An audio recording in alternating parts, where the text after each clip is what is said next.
Hey, my name is Reece. In this video, I'm going to be going over the top 5 mistakes new agency owners make.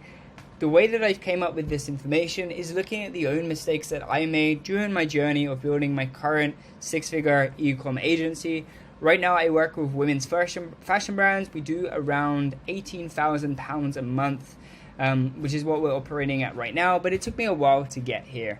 I'm also going to be giving you the data that I've taken from agency owners that I speak to every week in my one-on-one mentorship program for agency owners. So I'm going to basically bring all of this together. I'm going to give it to you, the top 5 mistakes that I see new agency owners make so you can avoid them. And of course, I will tell you what to be doing instead. So we're going to go ahead and just jump straight into it with number 1, which is very simply not delegating enough tasks. Now, when I first started my agency back in 2017, I went through a couple different programs, and one phrase that they used to love to use was work on the business, not in the business. But the way that they used to teach it is that that's what we should be telling our clients. So we should tell our clients, hey, you shouldn't be doing the marketing. You should let us do the marketing and we'll do that for you. But for some reason, we never thought about it in terms of our agency. So we would go ahead and we'd do everything ourselves so that the owner of their business didn't have to, do their marketing for themselves. We would take that on and we would do their marketing. Instead of actually doing what we should be doing, which is delegating and working on the business, not in the business. So what I mean by that is instead of doing, let's say you're a TikTok ads agency, for example. Instead of you doing, creating the ads and you actually uploading the ads and doing the media buyer, instead of that, you hire somebody that's skilled, is an expert in creating these ads, and you get them to do it instead. This is going to be better because you're going to get better results for the clients that you work with, but most importantly, you're going to be able to actually scale your agency. You're actually going to be able to work from a high level point of view, and kind of like when you're operating a ship, you're captain of the ship and you tell people, you do this, you do this, do this. You don't do it yourself. The captain of the ship doesn't say, hey, turn left. They don't turn left themselves. They just kind of say, hey, turn left, and then the boat starts moving. And that's the same kind of principle that we want to use here. Your job as an agency owner, if you want to be a real business owner, your job as the business owner is to operate multiple areas of that business. So you need to make sure that you're able to delegate. Delegating is a skill that you should learn as early as possible. And the 2 main parts of the business that I recommend that you delegate right from the beginning are fulfillment and lead generation. You shouldn't be doing the service delivery yourself. It takes a lot of time. It's a very skilled job. You should have somebody doing it for you. It also takes, I think I said already, it takes a lot of time. So if you were to do, let's say again, the same example, TikTok media buying, if you were to do that yourself, you got to get up in the morning, do the reporting on the ads. You got to then actually create new ads. If you're doing Facebook, then you got to write the ad copy. You got to do all of the targeting. You've got to fix little technical issues pop up when the pixel isn't firing correctly, or for Facebook ads, if they're Shopify Commerce Center, whatever it's called, Content Manager, if the content's not coming through properly. All of these little technical things that pop up, like this is pretty much a full-time role. And you need to hire somebody to take care of that. That's not your responsibility. Your responsibility is to make sure that the business is surviving and growing. The way that you're going to do that is by hiring people and overlooking at multiple different views of the business.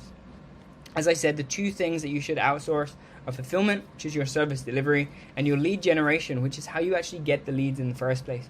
You shouldn't be spending 2 to 4 hours a day just finding businesses to reach out to. It's incredibly inefficient, and the truth is it's a super low cost role to do.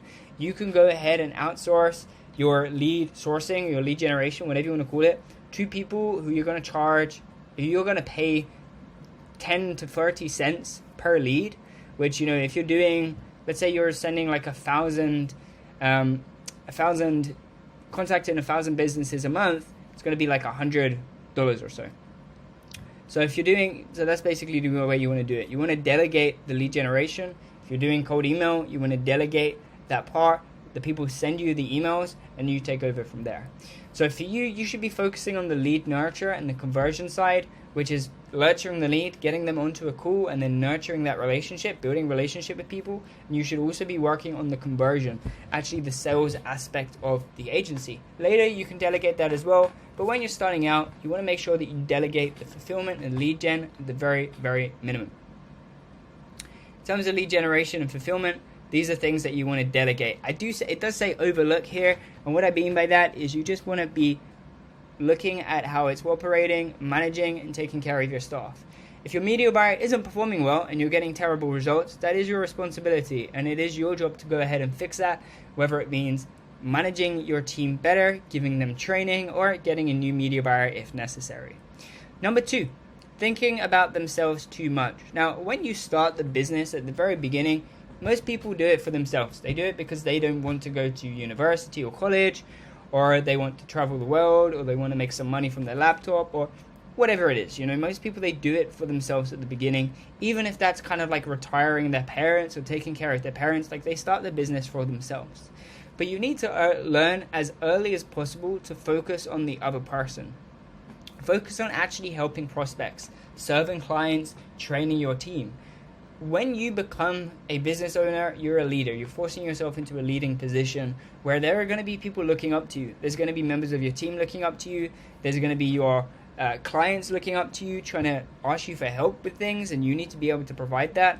And I used the term responsibility before because a lot of the things that's going to happen in your agency, a lot of mistakes that are going to pop up, they're not going to be directly your fault. It's not going to be something that you yourself did incorrectly or did wrong.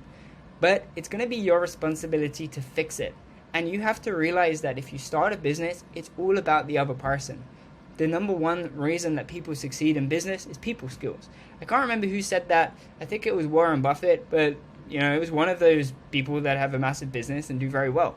People skills is super, super important in business. You need to be able to talk to people, not just to sell them, not just to convince them on your ideas, but to motivate them, inspire them, and help them out as well.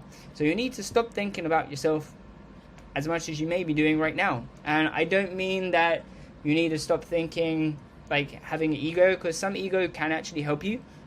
But stop thinking about yourself when it comes to the outreach. This is a simple example I'll give you. Instead of saying to somebody, hey, I made this video because I want you to see it and I want to book in a call with you, you make it about them. You make it, hey, I recorded this video which is going to help you achieve this result that you really want, so check it out. It's got nothing to do with you, it's got everything to do with them. It's, hey, I want to help you.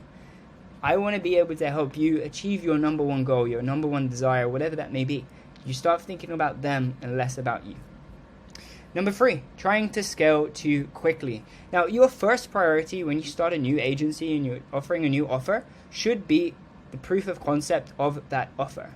And until your offer is performing the way that you promote it, you should not be trying to scale. What I mean by that is if you are trying to sell an offer of scaling, e-com businesses to 100K a month, until you know for a fact that you have a system to scale e-com businesses to 100K a month, you should not be trying to scale it. You should be trying to work on that service delivery system by hiring the right people in the team and creating the right system in the first place so you can get that result. You have a proof of concept on that offer. You know what their desired transformation is of the prospect. You've packaged that into an offer, you're selling it to them, and then most importantly, you're delivering it to them. Whatever the transformation they want and that they're purchasing from you, you need to make sure that you can deliver on that promise before you start scaling. Super, super important. And that's just called getting a proof of concept. The proof that the offer actually works in the first place and that your mechanism, whatever you're using to deliver the transformation that they are buying, you need to make sure that's working first before you can start to scale it. So, work in the trenches a little bit, build a service delivery system that fulfills the offer you're promising. This does not mean that you need to learn media buying or content creation or copywriting for email marketing. That's not what it means. It just means that you need to be in a position, again, that you're directing, you're leading your team, and you're building a system. You're working with your team, you're saying to your media buyer, okay, how can we make a predictable system for people to go from point A, which is where they are currently, to point B, which is where they want to be. That transformation that you are selling them and that they are buying from you. When it comes to scaling too quickly, I don't think I mentioned this here, so I'll just quickly give you a quick idea. A lot of people think that hiring a VA to do their appointment setting is hiring an appointment setter, and that's not the case. A lot of people they'll hire a VA and they think that overnight their business is going to scale. And the reason that's not going to work is because if you're hiring a VA or an appointment setter is a multiplier of your current systems in the business. You don't hire a VA or an appointment setter for their expertise. You hire a media buyer or contractor for service delivery for their expertise. It's a different role. You don't hire a VA or appointment setter to scale the business unless you have the system in place that needs to be multiplied. Again, the VA and appointment setter is a multiplier to what's currently working. If you don't have a system that's currently working, getting a VA or getting an appointment setter is not going to be the thing that's going to scale your business. It's actually going to harm you, because if you're currently getting zero meetings and you multiply 0 meetings, then you're going to get 0 meetings. And if you're getting 0 meetings, the only thing that you're now going to have is the added cost of having to pay somebody to get you 0 meetings because your system doesn't work. So this is what I mean by trying to scale too quickly as well. It's like people think, oh, let me go and get a VA or an appointment setter because that's the magic key, where it's not the magic key. The magic key is learning how to build the systems, getting the systems right at the very beginning, and scaling up once they're in place. Number 4, relying on just one method of outreach. Now, it used to be the case that course creators would advise doing one thing for 3 months, seeing how it goes, and if it doesn't work, change to something else for another 3 months. If that doesn't work, change again for another 3 months, or etc. And if you listen to this and had good systems, you'd only be working an hour or 2 a day. It makes no sense. You know, if what you were doing was actually working, then you would only be doing a little bit of work. You would only be working a couple hours, and you wouldn't be hitting your full potential. So email. You can send 50 emails a day and outsource this to a data miner. And what you do is you focus on writing and optimizing the campaigns. So you outsource the actual getting the data.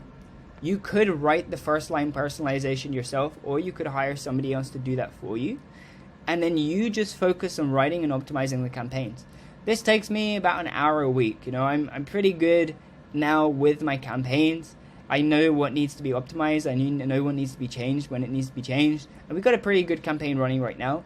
But when I need to change things up, it doesn't take me more than an hour a week to do everything. That's including outsource the leads, get the leads in, upload them to Lemlist, etc. If you're writing the personalization, sure, it's going to take you a little bit more time, but it's not too much. If you've got a good system in place, you can write a line of personalization within a couple of minutes, and you can get that done again within an hour a day or so. But eventually, you want to get to the place where your emails are as automated as possible. You have it outsourced to the data miner. You're doing a minimum of 50 emails a day, and your focus is writing and optimizing the campaigns themselves. For organic marketing, you completely take care of this. So build the traffic. It takes about 30 minutes a day to actually send friend requests and get people coming to your social media. Write the content. This again will take another 30 minutes or so. And then have conversations with the people that you're connecting with and that are seeing your content. And this should be for a minimum of 2 hours a day. So already you got the 2 hours a day here. You got a little bit of email going on. And the rest of the time, you could just focus more on the organic marketing, having more conversations if you have the time to do so. You want to make sure that the email is automated as much as possible while still having personalization in it and while still having a good lead criteria that you're reaching out to. But the key fundamental fact here is just don't rely on one method of outreach. Don't put all your eggs in one basket. Make sure that you spread things out, not too far that you don't have control of everything, but make sure that if you do have a few hours a day, you know, if you're doing your agency full time and you've got the time to do it, work on doing it every day and building out the systems in the certain methods of outreach that you're using. And fifth and finally is failing to create systems and processes. Now, I've teased this a little bit throughout this video, talking a little bit about systems and having that in place already. But very simply, as a business owner, this is your job. It's all about creating the systems, creating the processes. And you want to keep in mind that you should just keep everything simple and systemized. And bear in mind that this is imperative to scale. If you don't have your foundations right, a tiny bit of pressure will cause your agency to crumble.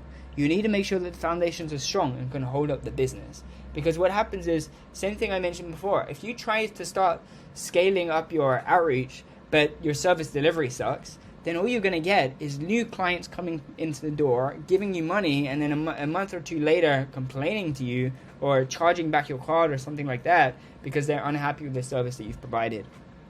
So you need to make sure that your foundations are good, and that includes your service delivery.